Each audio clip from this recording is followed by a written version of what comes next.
MST blockchain. MST token recently काफी news में रहा। मल्टीपल कोलैबोरेशंस के साथ उसके बीच में सेफपाल का एक नया एडिशन होना और इस पूरे इकोसिस्टम्स में जिस तरीके से मल्टीपल वैलिडेटर्स का यहाँ पर जो एडिशन हो रहा है वो इस पूरे इकोसिस्टम्स के लिए काफी सही साबित हो सकता है आने वाले समय में। यहाँ पे जैसा आप जानते हैं कि एमएसटी ब्लॉकचेन ने अपनी उस पूरी इकोसिस्टम में कुछ नई चीजों को अनाउंस किया है कि हम इस तरीके से यहाँ पर चीजों करने वाले हैं।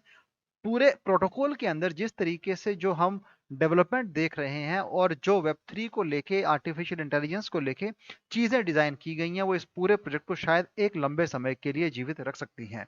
हालांकि हम सब जानते हैं कि आज के दौर में ब्लॉकचेन का बनाना, ब्लॉकचेन का होना और किसी भी प्रोजेक्ट में ब्लॉकचेन को लाना कोई बड़ा काम नहीं है।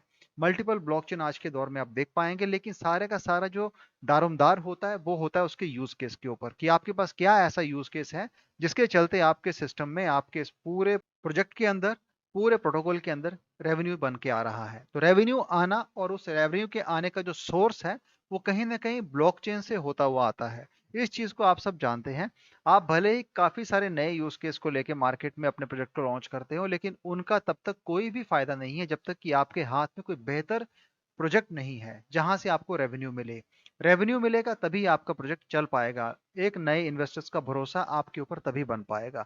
इन सभी चीजों को करने के लिए कहीं ना कहीं आपको अपने उस पूरे इकोसिस्टम में कुछ ऐसी चीजें करनी होती है जिसके चलते वो प्रोजेक्ट लाइमलाइट में लाया जाए। बशर्ते आप किसी बड़े एक्सचेंज पे लिस्टिंग कर देते हो, उससे शायद शॉर्ट टाइम स्पैन के लिए, शॉर्ट समय के लिए, छोटे वक्त के लिए आपको शायद लोग जान सकें, आपका प्राइस पंप हो जाए। लेकिन लंबे समय के लिए प्रोजेक्ट को जिंदा रखने के लिए आपके पास एक बेहतर रेवेन्यू होना चाहिए, एक बेहतर यूज केस और अच्छे प्रोजेक्ट भी होने चाहिए, जिसकी तलाश में शायद एमएसटी की टीम लगातार काम कर रही है। और इसी के चलते यहाँ पर लगातार इस पूरे इकोसिस्टम के बारे में लोगों को बताया जा रहा है।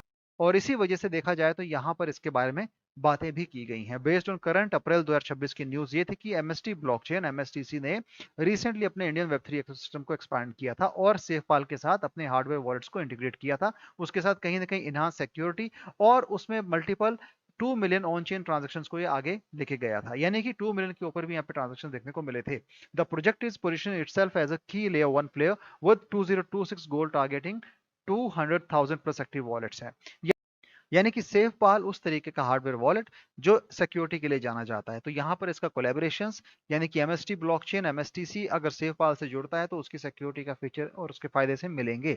पार्टनरशिप काफी अच्छी रही है। और इसके साथ ग्रोथ की बात की जाए, the network has exceeded 2 million on chain transaction support over 1,57,000 active wallet as of February 2026। Target क्या है 2026 के रोड मैप का कि जो वैलिडेटेड नेटवर्क है उसे और आगे लेके जाना है। क्यों? क्योंकि यही वैलिडेट जो है पूरे इकोसिस्टम्स को आगे ग्रो करने में हेल्प करेंगे। This is a distinction between the active MST blockchain and older project। और यहाँ पर यही बात बताने के लिए है कि कहीं ना कहीं कि MST ब्लॉकचेन अपने उस next generation layer one blockchain platform के तौर पे उभर के आती है। यहाँ पर क्योंकि हमने पहले ही कहा है किसी बड़े एक्सचेंज पे भी ये लिस्ट नहीं है और आने वाले समय में शायद इसकी प्रोबेबिलिटी बनती है किसी बड़े एक्सचेंज पे से लिस्ट किया जाएगा और उसके साथ कहीं ना कहीं इसमें एक नया हम जो ग्रोथ पैटर्न है देख पाएंगे।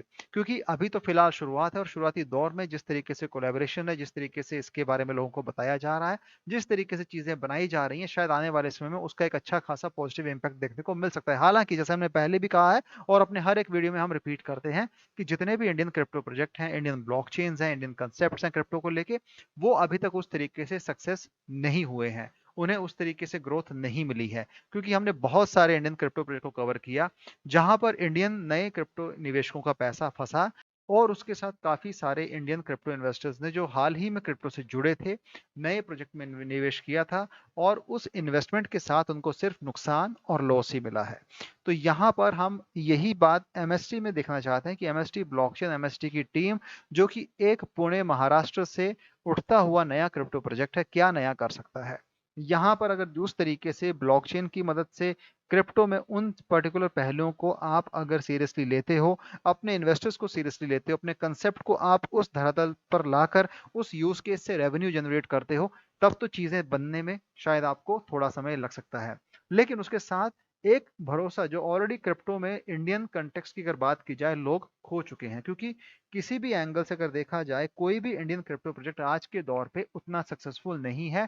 हम यहाँ पर बात कर लें अगर सेंट्रल एक्सचेंज की, चाहे फिर उसमें आप कोइन डी को ले लो, वजीर एक्स को ले लो और कितने ही दूसरे इंडियन क्रिप्टो एक्सचेंज हैं, डेक्स हैं, जो लाए गए बहुत अच्छे एक सोच के साथ, एक बड़े सपने दिखाए गए, बहुत अच्छे सब्ज बाग दिखाए गए, लेकिन उसमें सिर्फ एक कॉमन इन्वेस्टर को नुकसान ही देखने को मिला है।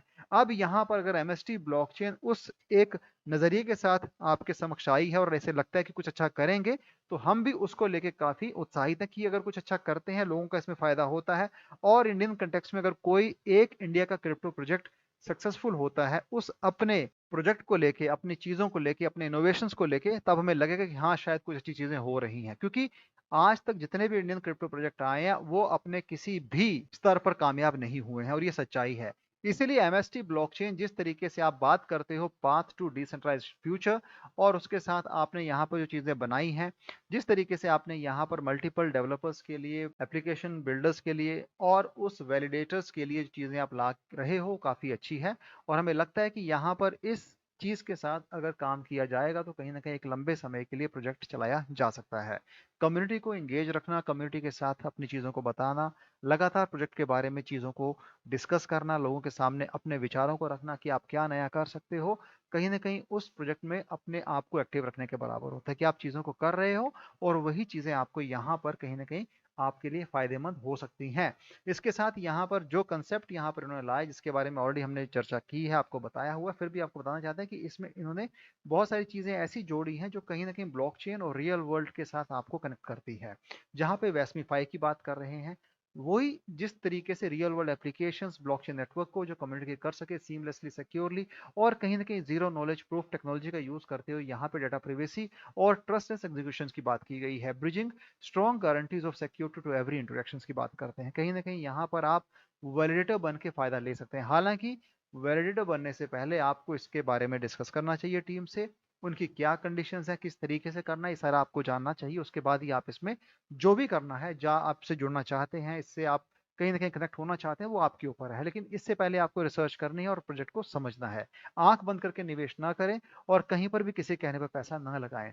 यहाँ पर जिस तरीके से उन्होंने प्रोजेक्ट लाया, हमें लगता है कि अगर इस तरीके से काम करते हैं और अगर चीज़ों को बिल्कुल क्लियर वे में, क्लैरिटी के साथ लेके चलते हैं, तब प्रोजेक्ट में कहीं ना कहीं लोगों को ट्रस्ट आएगा। हालांकि पास्ट जो रहा है इंडियन क्रिप्टो प्रोजेक्ट का, काफी धूमिल रहा है, उसे आप कितना क्लियर कर पाते हो ये आने वाला वक्त ही बताएगा। सो दोस्तों, एमएसटी ब्लॉकचेन में आज के लिए इतना ही। अगर कोई और नए अपडेट आते हैं, कुछ नई चीजें पता चलती हैं, तो हम उसके ऊपर वीडियो बनाएंगे, आपके साथ इन्फॉर्मेशन साझा करेंगे। हमारा एक बहुत छोटा सा चैनल है, हमारी कोशिश रहती है कि अगर कोई इंडियन क्रिप्टो प्रोजेक्ट मार्केट में आ रहा है तो उसे हम सपोर्ट करते हैं। हमारा डायरेक्टली और इनडायरेक्टली एमएसटी ब्लॉकचेन से कोई लेना देना नहीं है। हमने इसके पहले भी बहुत सारे इंडियन क्रिप्टो प्रोजेक्ट को उसको कवर किया है, उसके ऊपर वीडियोस बनाई, उनको सपोर्ट किया है, बिना किसी से एक पैसा लिए, बिना किसी से एक रुपया लिए, क्योंकि ये सब चीजें हम स्वेच्छा से कर रहे हैं। हमारा सिर्फ ये मानना है कि अगर कोई इंडियन क्रिप्टो प्रोजेक्ट मार्केट में आ रहा है तो हम उसे सपोर्ट करें, उसकी अच्छाइयां आपके बारे में बताएं और उन अच्छाइयों को हम आपके साथ साझा करें, उनके बारे में आपको बताएं। ये हमारी कोशिश रहती है। बाद में प्रोजेक्ट की इंटेंशन, उस प्रोजेक्ट मालिक की, उस प्रोजेक्ट फाउंडर की, उस टीम की क्या इंटेंशन होती है, वो उनका ही दिमाग जानता है, उनका ही दिल जानता है। उसके बारे में हमें नहीं पता है कि उनकी इंटेंशन क्या हुआ है। लेकिन अगर आप अच्छी इंटेंशन के साथ प्रोजेक्ट को लाते हो इस पूरे इंडियन क्रिप्टो मार्केट में, तब हम कहीं ना कहीं उसे सपोर्ट जरूर करेंगे। लेकिन अगर आपने वहां पे लोगों के साथ फरेब किया, धोखा किया, स्कैम किया, फ्रॉड किया, तब सीधी सी बात है, तब हम भी उसके ऊपर कहीं ना कहीं आपको डायरेक्टली और इनडायरेक्टली टारगेट करेंगे, जैसा कि हमने दूसरे प्रोजेक्ट में भी किया है। इसीलिए अगर इंटेंशन अच्छी है तो प्रोजेक्ट को चलाइए और अच्छे तरीके से चलाइए। ये हम सिर्फ आपसे कहना चाहते हैं। किसी भी नए क्रिप्टो इन्वेस्टर्स का पैसा, इन्वेस्टमेंट, उसकी हार्ड अर्न मनी को कहीं भी, किसी भी सूरत में उसका लॉस ना होने दें, उसके साथ धोखा फरेब ना करें, ये हम आपसे रिक्वेस्ट करते हैं। सो दोस्तों, एमएसटी ब्लॉकचेन के ऊपर आज एक हल्का सा अपडेट हमने दिया है। वीडियो पसंद आया है तो चैनल को सपोर्ट कीजिएगा, वीडियो को शेयर कीजिएगा। Thanks a lot for watching this video. Have a great day ahead. Bye.